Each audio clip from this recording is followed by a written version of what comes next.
Retirement को positive लीजिए। जिस दिन आप जॉब ज्वाइन करते हैं उसी दिन से ये डिसाइड हो जाता है कि आपका रिटायरमेंट डे क्या है और कब आने वाली है।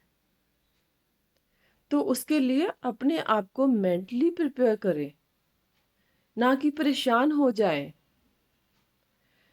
जब आप जॉब ज्वाइन करते हैं उस दौरान आप स्टेप बाय स्टेप बहुत आगे तक जाने के लिए बहुत मेहनत करते हैं और सक्सेसफुल होने के लिए आप बहुत कुछ अच्छा सीखते हैं, बहुत कुछ नया सीखते हैं जो आपको सबसे अलग करता है और आपको उस पोजीशन पे ले जाता है। मे बी आज जब आप रिटायर हो रहे हैं तो आप किसी कंपनी के सीईओ हो सकते हैं, किसी कंपनी बैंक में मैनेजर हो सकते हैं, किसी स्कूल के प्रिंसिपल हो सकते हैं और किसी बिजनेस में अच्छे सक्सेसफुल हो सकते हैं। लेकिन ये सोचकर कि अभी आप 60 के हो गए हैं, अब आप रिटायर होने वाले हैं और अभी आपको सारा काम छोड़ देना चाहिए, तो अब से अ बिग नो। आपने काम से रिटायरमेंट ली है, ऑफिस से रिटायरमेंट ली है, ना कि जिंदगी से रिटायरमेंट ली है।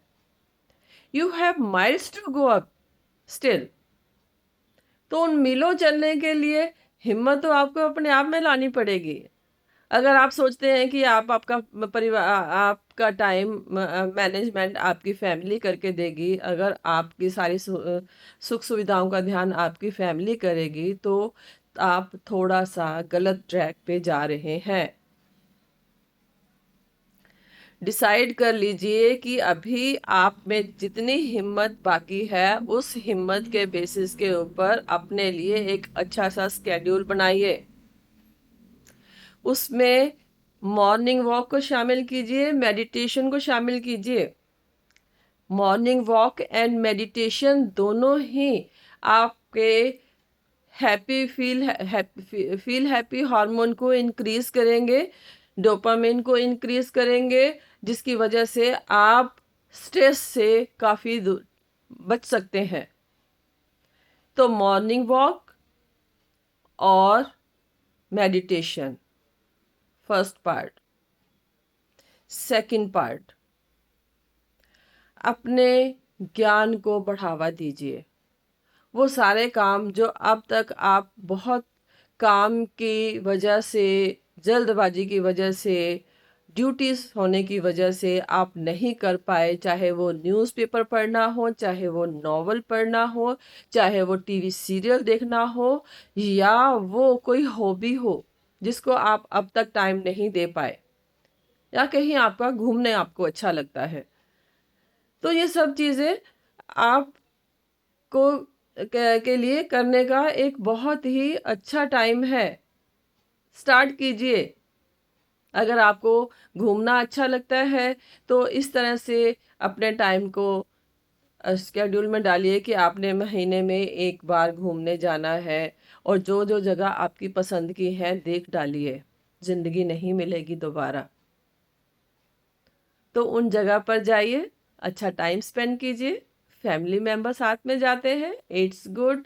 अदरवाइज यहाँ भी आप जाएंगे, फ्रेंड्स आपको मिल जाएंगे, नए फ्रेंड्स बनाइए, नए फ्रेंड्स के साथ अच्छा टाइम स्पेंड कीजिए। Definitely it's going to help you.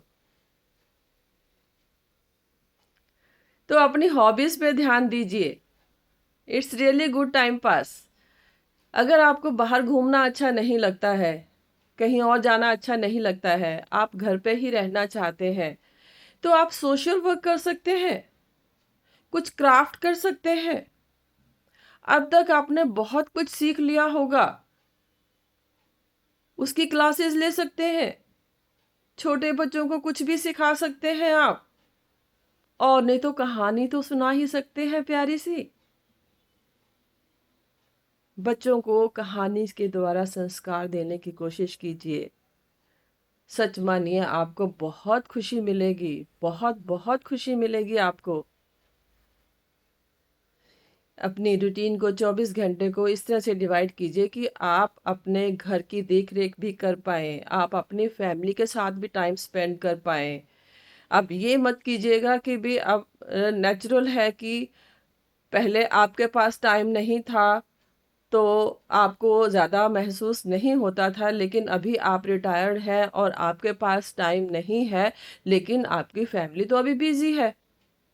तो इस तरह की नाराज़गी कभी मत रखिएगा कि भी मेरे को कोई टाइम नहीं देता।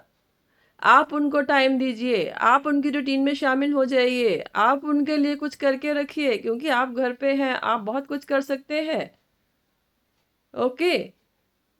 तो अगर आप अपने फैमिली के लिए कुछ नया बना के खिलाते हैं और उनके लिए कुछ उनकी वर्क में आप हेल्प करते हैं, तो definitely I think it will be a very great work for your family as well as for you.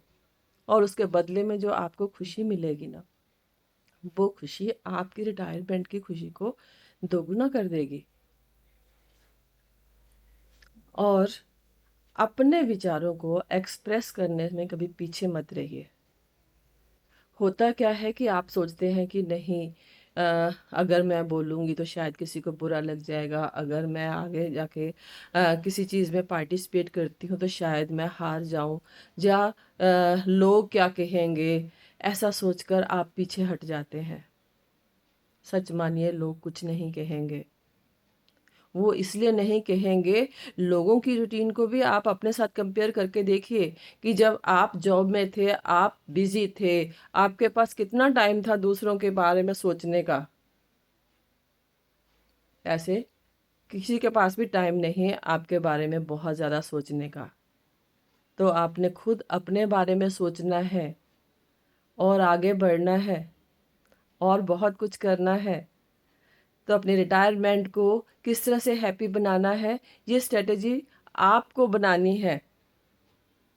उसमें सभी काम करने हैं, हेल्थ को भी देखना है, मेंटल हेल्थ को भी देखना है, और आपको अपनी हॉबीज़ को भी पूरा करना है, आपको आपकी फैमिली को भी हैप्पी रखना है, और आपका टाइम किस तरह से बहुत हँसते-खेलते निकल जाएगा, आपको पता ही नहीं चलेगा। इस तरह से एक और टॉक के साथ दोबारा फिर मिलेंगे। Thank you.